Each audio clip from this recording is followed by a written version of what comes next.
Hello friends, welcome to my channel Kitchen to Kitchen.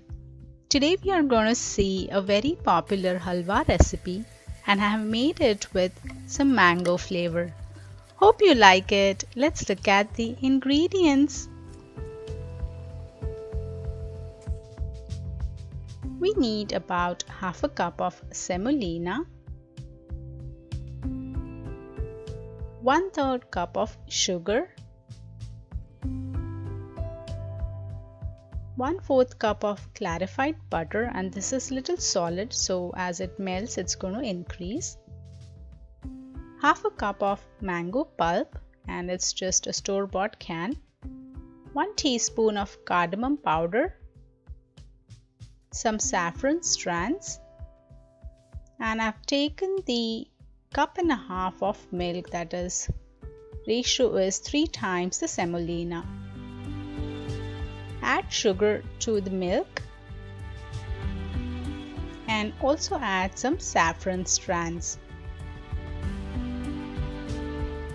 We are going to boil the milk. We are also going to use a pinch of salt. Put the flame to medium high, and I'm using a non-stick pan to make this sheera or halwa. So as the pan gets hot, add the semolina and saute it well.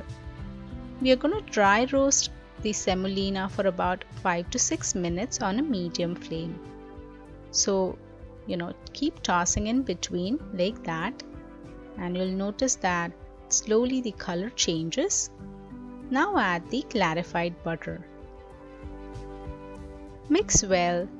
Slowly you will notice that the clarified butter starts to melt. So, toss and stir like that. Now turn the flame to the lowest.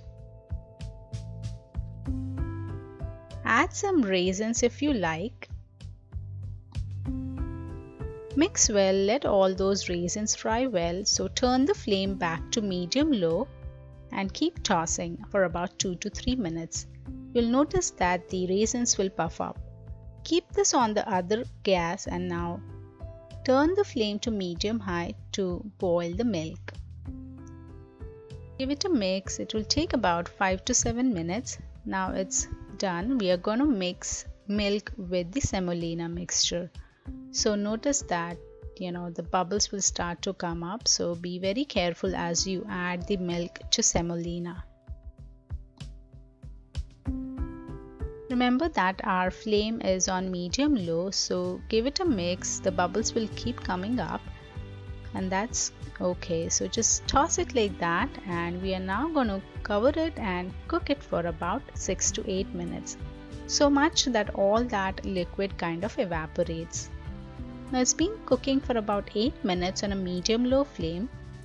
Give it a mix, and you notice that the halwa has nicely become absorbed all that milk and kind of has fluffed up so well. So mix really well. The halwa is pretty much ready, but since it's mango flavored, I'm going to now add the mango pulp to the halwa.